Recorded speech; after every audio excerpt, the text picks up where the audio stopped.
Meron akong bagong drone. Ito siya oh. Maliit siya. Tetestingin ko siya ngayon.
Guys, 6:38 na pero medyo maliwanag pa.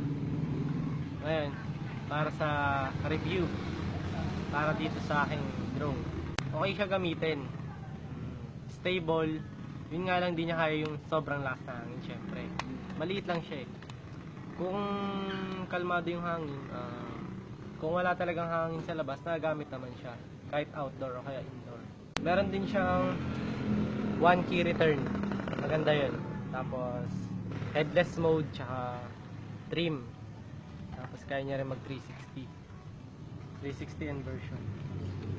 Para sa masasabi ko dito sa drone na to, okay siya pang practice. Kung may maganda kang drone, expensive, gusto mo na mag practice ng paggamit mo ng drone para ma-exhibition o kaya precision, pag ganyang lipad o kaya gumawa ka ng circle katulad ng DJI drone, magpo-pause ko